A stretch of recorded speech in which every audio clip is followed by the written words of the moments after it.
Hey you guys, so today I'm gonna give you my July and August movies ranked, and plus I will tell a little bit about a show. But I did not do a separate ranking for July because I only watched I think 3 movies that month because I didn't watch in my Mission Impossible because I was caught up, and those were like the only big ones really that month. I was kind of dead, but yeah, so let's get started.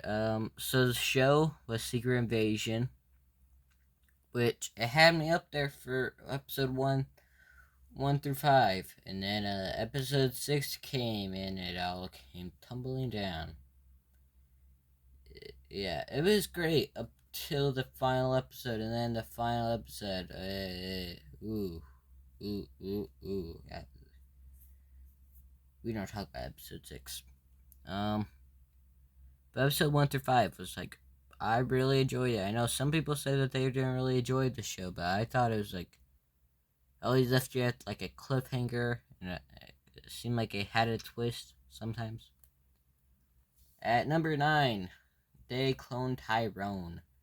Word of mouth really made me like, oh, I'll watch it because everyone's saying that it's really good. And then I watched it, and I'm like, oh, this is not a movie. It wasn't for me because I don't think I was like the audience for it really, but I just didn't really understand the whole thing. It was just an okay movie. It wasn't really that good, but yeah. Then at number 8, I think this is either a hot take or people agree with this. I don't know. I've heard different people say different things about this movie. Barbie. Uh, Margot Robbie and uh Ryan. Ryan Gosling. Uh, they were both great in this movie. It's just the message that they were trying to send. It was not like, it's kind of like they cloned Tyrone. I was a part of that type of audience for it. I was a part of the main audience for it. I just went for Margot Robbie. I didn't say anything. Just kidding. It was more Barbenheimer, and then the finisher of Barbenheimer, Oppenheimer. People loved this movie, and at first I loved it, but then as I started thinking about it, I'm like, it was too long. I mean, I'm not a Nolan hater, but this is my favorite Nolan film. Like, some people say it's one of his better ones. It's like the middle one for me. But it was a good history movie, but even my dad, who's a big history guy, he didn't enjoy the movie. It was just too long. It's 3 hours. I probably won't get the DVD because I don't want to watch a 3-hour movie other than Avengers Endgame. But uh, it was just a bit too long. I mean, it was good, but it was too long. I didn't, and I wish they focused a little bit more on the atomic bomb ish because that was only for like, it seemed like an hour maybe, because it kept on going to the courtroom, and I didn't really give a crap on what happened in the courtroom. Uh, then it goes The Hill, which I watched on National Cinema Day, and I'm glad I only spent $4 on it. And it was just like an okay movie. It was like, I know it's a true story, but they could have cut out like at least 30 minutes of it. Like with Oppenheimer, they could have cut out like a half an hour. I mean, hour and a half. Um, but then Haunted Mansion is number 5. I know a lot of people, you either like the movie and you're probably weird, and if you don't like the movie, you're normal, I guess, because I don't know. But some people don't like it. I enjoyed it. It was really fun.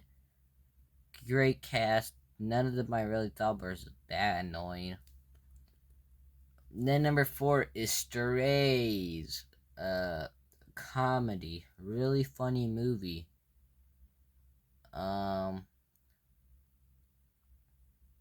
I mean, I liked it. I mean, it was a bit too raunchy. That's the only thing I gotta say about it. It was just a bit too raunchy, and that's why it has the radar sign. Um, a lot. It's really raunchy. Not this one. Gran Turismo, great movie about racing. It's like what Fast and the Furious tried to do, except did it a lot better. Because I don't know, just it did it better. Because it didn't focus on family. Uh, and then so yeah, it was just great cast in that. It's just I think it was a bit too long for me. The movie, if it's over 2 hours, which I mean that was like I think 2 hours, but like if it's over 2 hours, like 2.5 is usually my max, and then 3 hours, I'm kind of just like I'm a maybe watch it. But this I think was only an hour and a half. The Turtles movie, I think it was an hour and a half.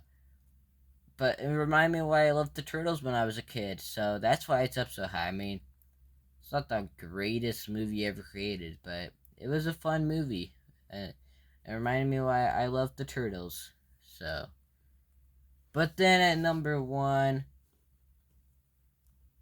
is Blue Beetle. I can if you hate on this movie, if you start hating on me for putting this less than Oppenheimer, I'll fight you on it. But I'll fight you on this movie. The rest you could say are better than Oppenheimer because that's an opinion. But this one, I'll give you a fight in the comments about it.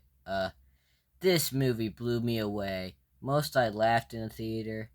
I had a little tear when there's the sad scene that, if you watch the movie, you know. It was a great movie. Sholo did great. George Lopez did great. But the only thing I really seen George Lopez's was the George Lopez show. Uh, but yeah, it was just a really fun movie, and I enjoyed it. And if you hate on this movie, because I know, like, there's a few people who didn't like it, but mostly everyone who watched it loves. Well, I won't say loves it, but loves / likes it. They think it. They really enjoy it. That's what I'm saying. They don't enjoy it as much as I do, but they enjoy it. Oh, uh. So yeah, thank you for watching, and have a good day. And if you disagree with me about Blue Beetle being better than Oppenheimer, put that in the comments, or put whatever things you disagree on with me in the comments, or agree on me with the comments. That's why the comment section's there, and thanks for watching.